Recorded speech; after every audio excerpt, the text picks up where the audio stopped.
Welcome to SpotOn Profile Basics.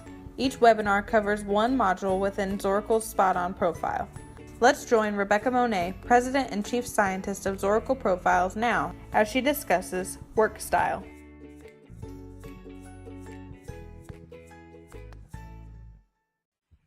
we're going to talk about work styles today. And just like our values and our culture sessions, this too is based on a quadrant type of scoring or methodology. So what we're looking at with work style is this person more project-oriented or more people-oriented?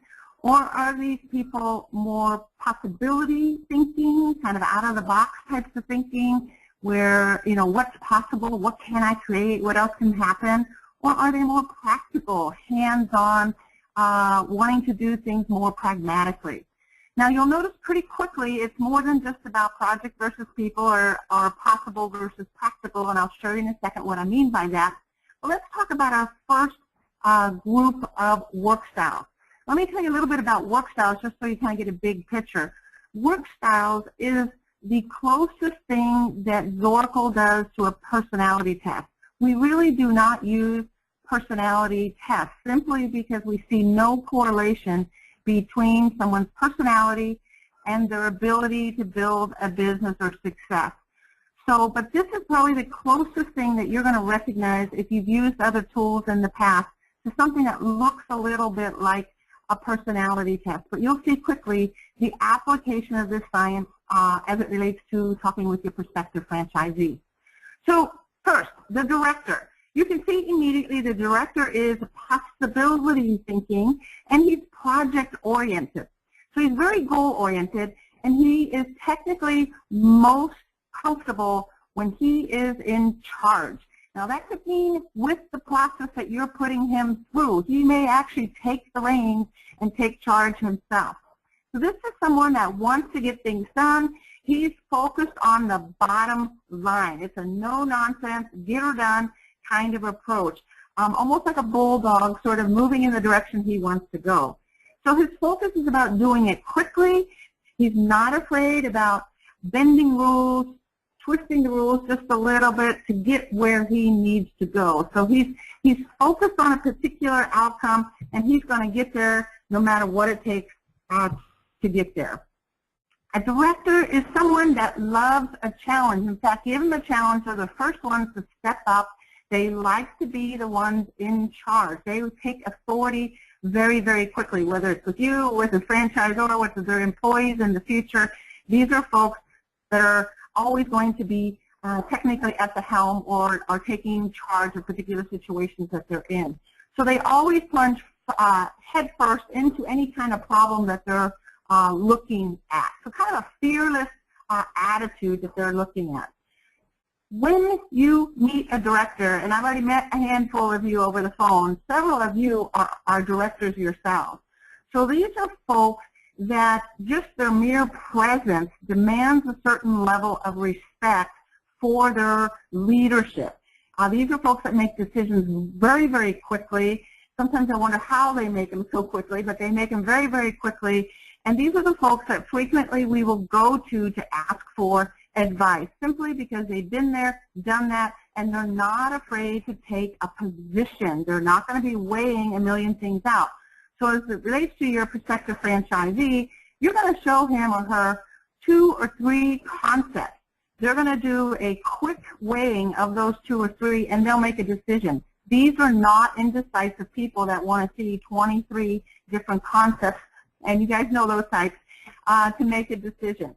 So they're very fast. It's all about getting to the end result. Now, they do get a little frustrated when there is a delay in things. If the process is taking longer than they wish, that you're taking them through, or the franchisor is belaboring things with them, they're going to get frustrated. They also cannot stand incompetence. So they're expecting a process, they're expecting some kind of a methodology from you, and they're expecting the same from our franchisors as they're going through that process. What's the first step? What's the second step? If we don't create it for them, they'll create it themselves. But they're looking for a franchise system that respects that processes are important to them. So this is just a collage of words. You'll remember seeing these words on your assessment results.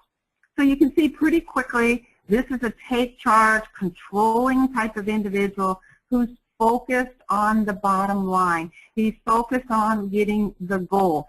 As soon as you can find out what those goals are for them, maybe it's market share, maybe it's mastering something. Find out what their goals are and show them how they can accomplish this with a particular franchise system. They're going to feel much more comfortable in that process. And they're going to keep asking questions until they get those answers. Where's this going? What's the ultimate goal? How fast am I supposed to get there? Now, you may butt heads occasionally with a director. If you're a director yourself, sometimes it may feel like ram to ram kind of a feeling, but that's okay. They're going to respect you more if you're taking charge. Now, I wanted to point out this section right over here where it says measures personal worth by. This is an inner marking. It's a place that says I have worth, or who I am is measured in this way. This is what I bring to the table. So it's important with a director as well as all the other types that we recognize this. So for a director, they want to be acknowledged or recognized for the results or the impact that they have had. This could be with their past businesses they've run. This could be with their current corporate job that they're in. If we recognize the results or the impact they've had, acknowledging them, it builds their self-worth, it builds that self-confidence, and they're going to feel more comfortable moving forward, especially if you can show them how those things translate into running this particular franchise that you're showing them. They also measure their personal worth by progress. So if the process is taking too long for them, in their mind, you know, for you it might be perfect, or for them it's all about being expeditious, then they're going to feel frustrated.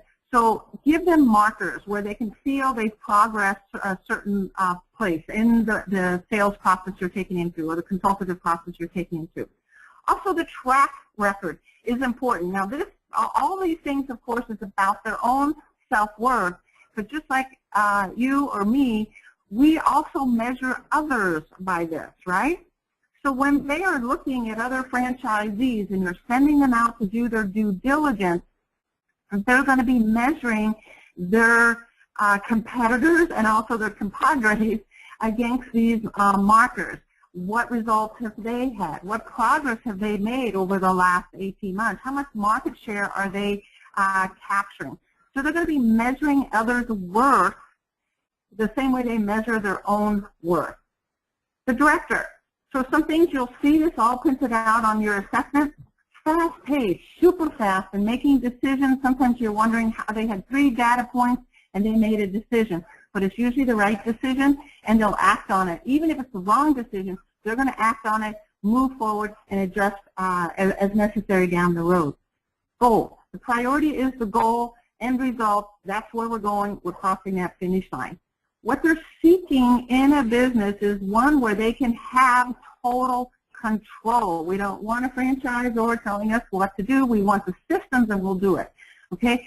We want to feel in control. So they're likely going to want to work with employees and clientele that are similar to them, meaning if this need to be in control has them working with a business that feels out of control. It's too dependent on the market, or it's too seasonal, or it's, the prices are moving. There's something that's not solid or safe about it. The director is not going to be comfortable at that. They're looking for progress, remember, and they're looking for control. So let's show them some businesses where they're going to be productive and find out how they measure that. It's probably numbers or scores on the board, but they'll tell you what it is if you ask them.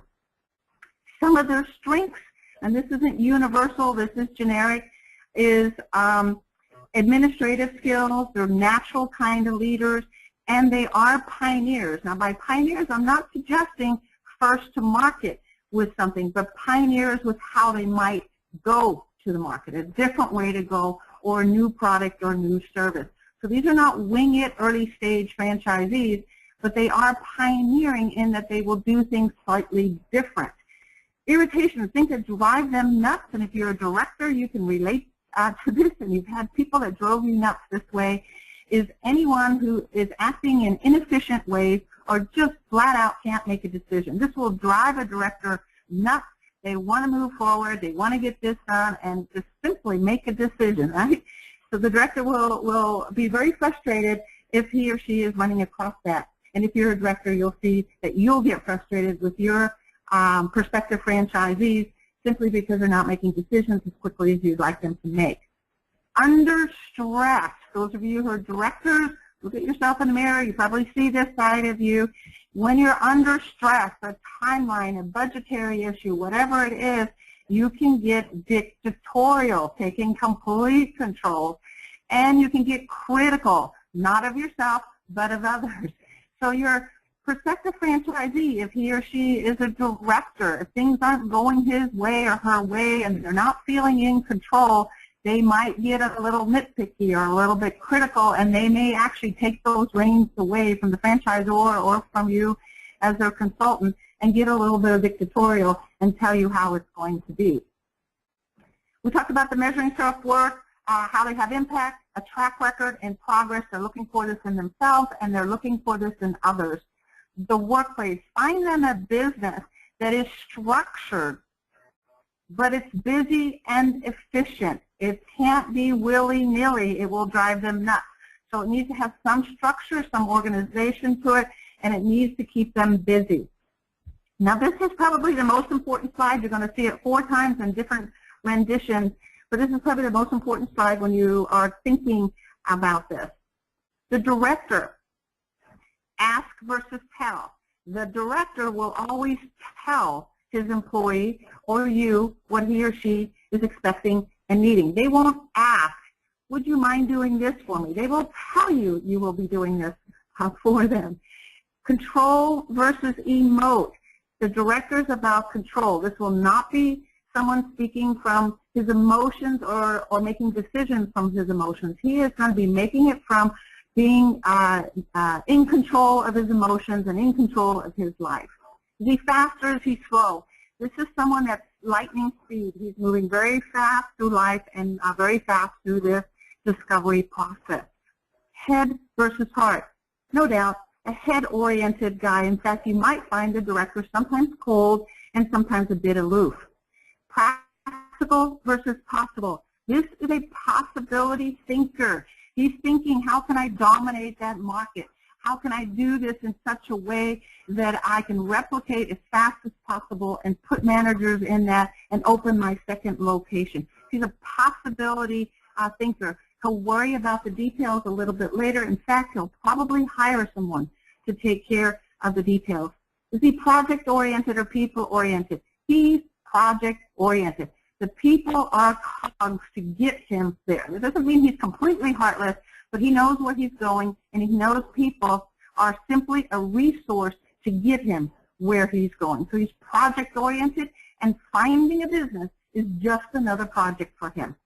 Structured versus relaxed. He's structured. He needs to be in a business where there is some structure. If he's working with you, if you're more relaxed in what your approach is, or a franchisor who's a little more relaxed, or employees who are a little more relaxed, he's going to feel we're all inefficient and unproductive.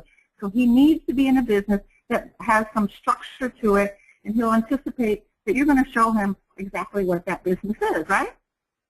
For the director, this slide is just up for fun to show you some basic descriptors or attributes. My guess is your husbands or wives, if you are directors, have called you these things, or you have called someone who's a director these things. Strong-willed, competitive, decisive, impatient, stubborn and headstrong, outspoken, forceful, confident, proud. These are all words that you might use to describe a director that you're working with, or someone, or even yourself for that matter. Promoter. Now, let's look at the horizontal versus the vertical again. We notice the promoter, much like the director, is indeed a possibility thinker. In fact, probably the biggest of the 4 groups in terms of possibility thinking. He's always shooting for the stars and what the biggest and the best is. So he's able to envision things that are quite large. but he's people-oriented versus project-oriented. So a possibility thinker that's also people-oriented. So the promoter, just by the word, we can sort of tell who he is, right? He's friendly, he's enthusiastic, he's contagious in his enthusiasm, in fact, and people are almost like moths to flame when around a promoter. He's a likable guy that seems to just attract people, and people like this individual. They know how to have fun. You go to a conference, you go to a party, the promoter is in the middle of it having lots of fun, lots of friends around them, and he's always spending time convincing you you should go to that restaurant or go to that movie. So the promoter is someone that just enjoys schmoozing and persuading and influencing others. So this is a guy, if you have the flexibility in your business model when you're working with him, that you might want to have coffee with or lunch with when you're working him through the process. He doesn't like those sterile environments of corporate offices or rooms when he is thinking about doing something. If you have that kind of flexibility, that would be great. So the promoter is a gifted communicator. He just bleeds that he cares, and he enjoys people. He's at his height when he is convincing others about things that they might wish to do or get involved in. A true idea person. You've probably had him in your office and you thought his dreams were so bodacious that there's no way this could happen. But it's those dreams and those ideas that spur him to go in search of a business. It'll be your job to bring the kite string down just a little bit, but allow him to be the influencer, to be the promoter. This is someone that can have others catch the idea. So he's just contagious. Let's just put it that way. A true optimist, full of charisma and charm, and a natural schmoozer. So the promoter, here's another kind of graphic. You'll see pretty quickly that this is a highly expressive, highly animated individual that is just a natural schmoozer, persuader, much more spontaneous, of course, than we saw with the director, of course. Now let's look over here again at the personal worth section. Remember, this is how he measures or she measures her personal worth, and likely how she's going to project onto you or the franchise system how they have worth. So this is someone that knows they're doing a good job or they have some worth when they're being acknowledged and recognized. When there is applause around them or they're getting compliments, they feel a sense of worth. So think about that for just a second. If you have a promoter and you're wanting to build their worth and build their confidence and show them they're going through the process in just the way you'd like them to and they're right on track, acknowledge them. Spend some time praising them. You're doing this beautifully. This is spot on. This is, you get this better than most of my clients. Point out the successes that they've had before. Now, when they're looking at franchise systems, remember they're measuring the worth of the franchise system the way they're measuring their own worth. They're going to be looking, has this franchisor been written up in the Wall Street Journal? What's the clients of the franchisees within the system saying about the franchise? Are there compliments? Are there lots of testimonials? So the promoter is going to be looking at the franchisor and saying, what are others saying about this franchisor? The other types aren't quite as interested in that. It's still important, but for the promoter, there needs to be some buzz out there for that franchise system. The promoter, pace, just like the achiever, he or she is fast-paced. The difference is the promoter is spontaneous, could change directions at any point, kind of going after that shiny object, you know, that crow kind of mentality. But they're people-oriented versus project-oriented, like our achiever is. So he's looking for recognition and to participate. He wants to be a part of something, not necessarily king of the hill like we saw with the director, but he wants to participate. He wants to be a part of something, and he wants some recognition for doing so and doing it well. So naturally his strengths are motivating others, entertaining others, and persuading others. So any kind of business we can put him in where he's doing just that. I'm sure you can think of some where he's actually in it, entertaining, motivating, or persuading others. It's going to be a business that you want to think about. Things that drive the promoter nuts. He cannot stand things that are routine and boring or too complex. He doesn't have time for that. He's building relationships. He's wanting to connect. He's not interested in all the little dotting of the I's and crossing of the T, and in fact may miss a step or two that you're putting him through. So just know that's a promoter, and you'll have to occasionally draw him back in and bring him back onto task. Under stress, okay? Look at those folks around you in your life that might be a promoter that have this sarcastic wit, maybe even a sharp tongue at times, or they go into kind of a superficial position. These are typically promoters who are feeling stressed. So you might see this sarcastic attitude come out at parties when they may not feel like they belong there, or they're uncomfortable. Or you'll see them go into a superficialness when they're not fully engaged or feeling threatened in some way. Okay, we talked about the measure of self-worth. I want to point out again, they're also looking for this in the franchise system. Acknowledgement, applause, compliments. Give it to them to help them through the process, but also help them find a business that's getting just that. Workplace, same as the achiever, it needs to be busy. The difference with the promoter is it needs to be personal. There needs to be people around all the time. This is not someone that would do particularly well in a home-based business. Unless he's out networking every single day, he's going to feel disconnected. It needs to be something where he's regularly interacting with other human beings, not just by phone, but ideally belly button to belly button, handshake to handshake. He wants to be out there with people.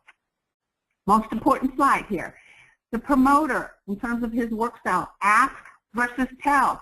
The promoter is like the director in that he too is going to tell. Maybe not as abrasively as the director, but he's going to tell people what movie to see and what he wants versus ask your opinion.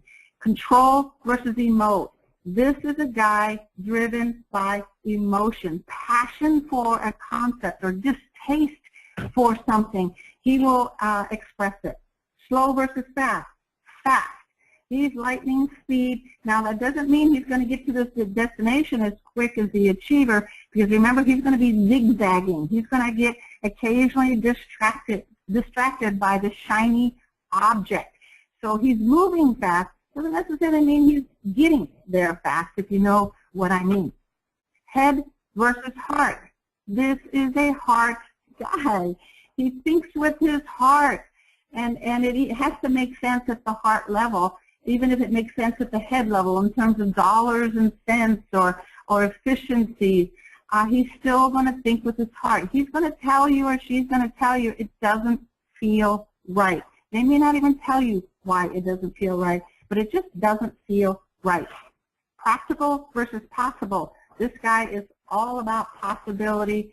The bigger, the better. In fact, his wallet will not be big enough for his dreams. So you're going to have to pull him in just a little bit and say, here's a concept that uses all of your skills and your talents, and it's something you can grow over time. But trust me, he's going to want big as fast as possible. Project versus people. People-oriented, right? This is the guy or gal that's the most people-oriented of our groups. Structured versus relaxed. He needs to be in a business environment, whether it's location-based or he's out there in the world networking or whatever he or she is doing, that's relaxed. He's not someone that does well under a ton of pressure. And if he does feel the pressure, remember, he gets sarcastic and he gets critical. And that doesn't make for a good promoter or sales guy, right? All right, promoter. Crazy words here again, just to sort of describe this promoter. Very sociable, very spirited, funny, just always cheerful and yada, yada, yada talking. But there's also the other side. He's unpredictable. Sometimes he wants to be center stage and show off.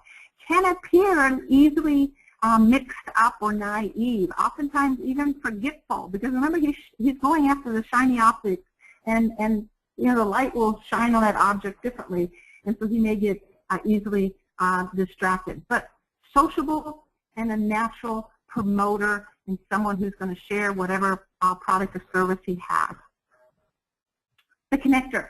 Connector is also a people-oriented individual. Excellent listeners, devoted and supportive. Every one of us needs a connector in our lives, ideally as our best friends. These are our most loyal advocates. If you have connectors, these are the folks to get your testimonials from. These are the folks that will give you great referrals if you just ask them to. The connectors are just that. They're folks that connect with other people, but they're also very practical and pragmatic. So they have a process to their life. These are not folks that are going to spend money in places that makes no sense. And all the time, it's about people. Their priorities will always be around time with their family, time with their friends, and putting the needs of others first. These are relaxed individuals. These are folks that are approachable, non-judgmental, and extremely understanding.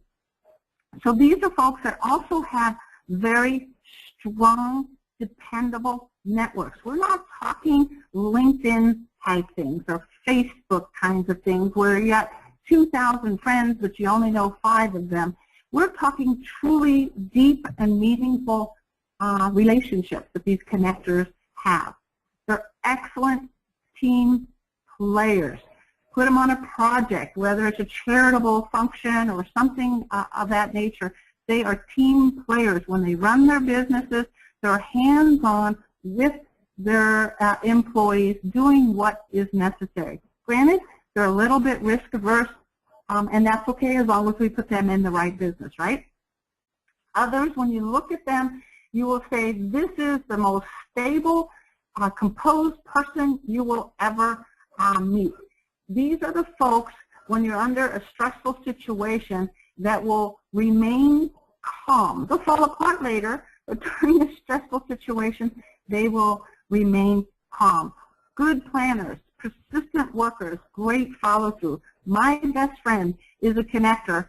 30 years, my best friend, and this woman, I'm telling you, there isn't anything that she wouldn't do for her friends. She is exactly like this. I'm sure you guys have folks like this in your life too. Amiable, easy to get along with, devoted, committed, excellent listener, diplomatic, tactful, all of those things that make them wonderful team players. Let's look again at the way she or he measures personal worth. They're going to measure their personal worth by their compatibility to others and how others are cooperating with them and how they're able to cooperate with others, and contribution. So the 3 C's, compatibility, cooperation, and contribution. So I know as a connector that if I feel compatible, and this could be with a prospective franchisee with you or prospective franchisee within a franchise system, if they feel compatible, they're going to feel motivated that direction. If they feel like they're getting cooperation from you or from others, they're going to feel valued. Now again, remember, this is how they see themselves, this is how they feel strong and capable, and it's the same way they're going to be looking at the franchise system. Is that franchise system one that's collaborative, cooperative, one where everyone is acting as a team? It doesn't have to be family-like, but it needs to be team-like, where one is contributing to the other. Or is this a system where the franchisees feel like they're competitors even to one another versus we're all in this together? Connector, slow, relaxed. They want their business to be slow, relaxed. Timelines stress them out. So it needs to be an environment where they can go at their own pace. They're still going to be successful. So you don't have to be hard driving nose to grindstone every day. The connector's going to get it done, but it's going to be in a plotting sort of way. The relationship-oriented, that's number one priority. Everything else will be put aside. And what they really want is to be accepted. Do I fit here?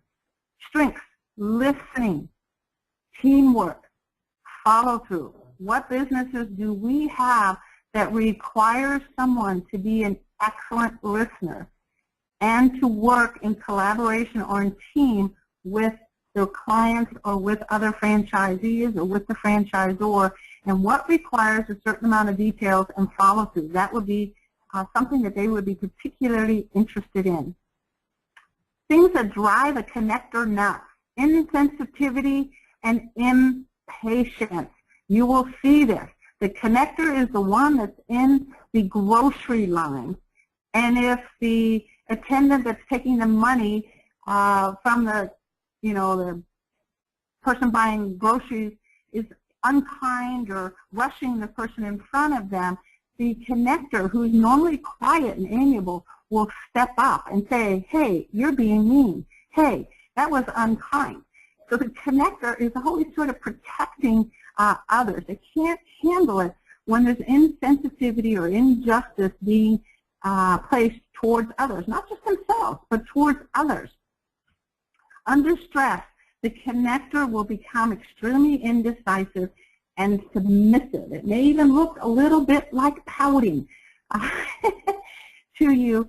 So if you see this in your prospective franchisee and they've hit the wall, they're feeling stressed, they're at a point where they're needing to make a decision, and you as a director or as a promoter would boom, boom, boom, boom, moving on, you might notice the connector withdrawing from you, not returning your phone call, not getting you the documents that you've asked for, or not following through with what you've asked them to do.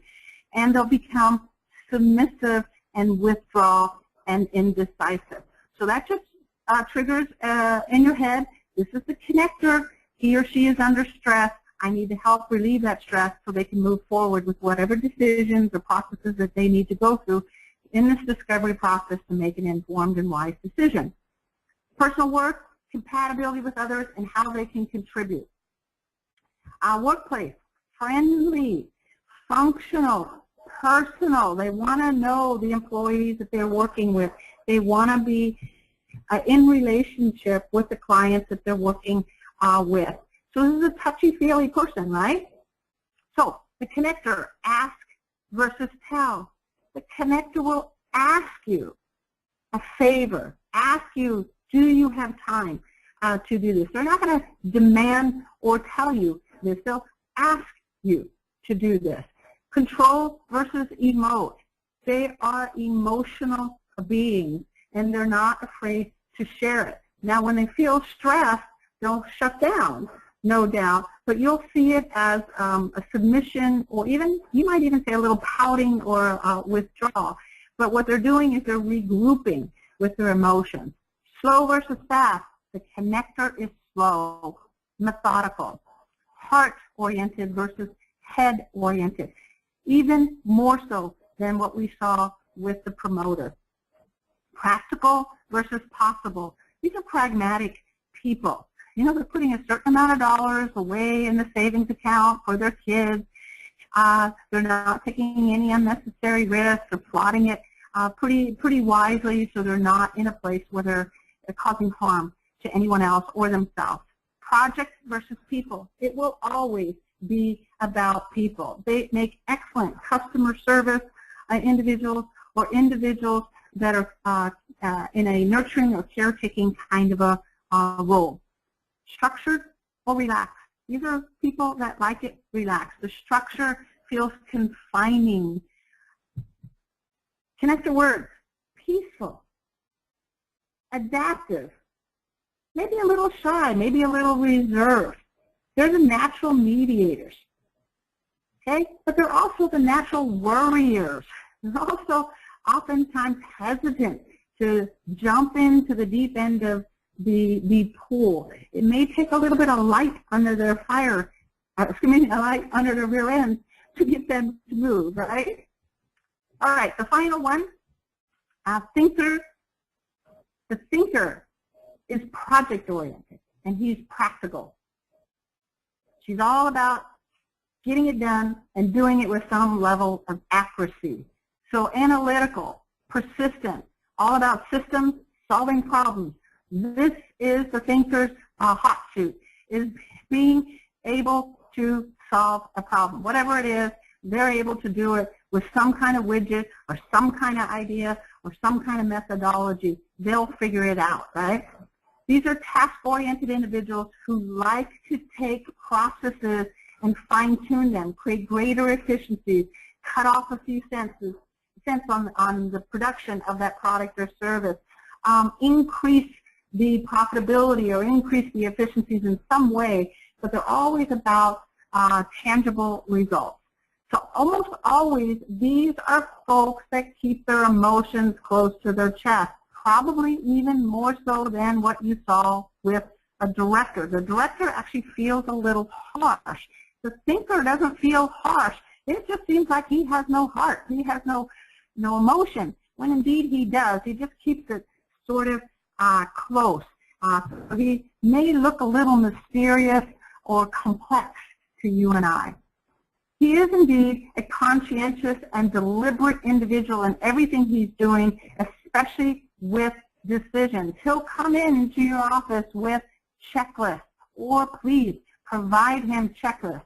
Step 1, and then once you'll know when you're done step 1 when you've reached this outcome. Then and only then can you go to step 2, and this is how you will know when step 2 is completed. And you're going to help him come up with a checklist, because if you don't help him come up with it, he's going to feel lost. So he will either come up with one or you need to. Ideally, if you give it to him, he'll put some trust into you and won't be home, creating spreadsheets. And I'm sure you've had clients like this that come in with spreadsheets of what they're looking for. So that's the thinker. He's intelligent, has the ability to see things in quirky ways. It's what makes him unique and also gives him a quirky, wry sense of humor. Not everybody gets his humor. It's usually political. It's usually on the edge. It's usually extremely witty or quirky, and it could take you 3 days to get what he just said, but he got it at that point. Unless you're a thinker too, then you get it. So he has an eye for detail, and he knows when the dots are not dotted. So he's analytical, he's logical, he's deliberate, he's a fabulous problem solver. In fact, when you see a thinker that you're working with, send him out into the franchise system and have him find franchisees who are doing a poor job. And then ask him to bring a spreadsheet back to you of all the problems with that particular franchise system and those particular franchisees.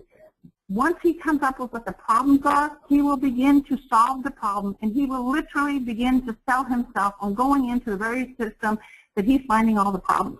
So don't worry that he's seeing problems. It's actually the way he buys. He needs problems to solve to feel value. So let's go to how he measures personal value, and Amy will go ahead and start putting some questions in the question box. So we only have a couple more slides, and then we'll open it up to everyone. Measures his personal worth by being precise, by being accurate, by getting good quality results. Feed that back now, okay? Feed it back. How does he know when you have value to him as a consultant, when you have value to him as a franchisor?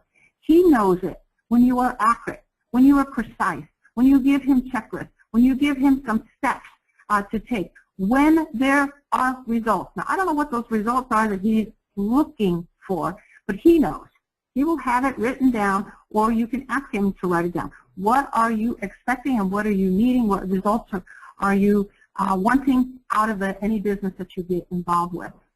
He sees value in the franchise system and in you when that happens, and he sees value in himself. If you aren't able to give him that, find a different franchise system or look more deeply, because he definitely needs it. Thinker, slow. Like the connector, he is slow. He's very systematic. He's not as relaxed as the connector is. In fact, he's probably pretty uptight. His priority is on the task. Don't interrupt him when he's in the middle of the task. He's on a mission here. Don't interrupt him. He's seeking accuracy and precision, both in his process of making the decision and once he's in his own location or in his own franchise. The thinker, unlike the connector and the promoter, could work alone. In fact, they work very well autonomously, whether that's a home-based business or a consulting business or something that requires analytical processes. He's very good with that. That doesn't mean he's not good with people, because he is. It's just he works better autonomously versus in groups or collaboratively. Strengths, naturally. He's a good planner. He's good at making systems. He's good at orchestrating things. Things that drive the thinker nuts is when you or the franchisor or if those franchisees he's going out to see are disorganized. Drives him nuts.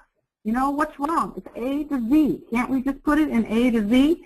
He's able to do it. Why can't we do it? And he does not like impropriety.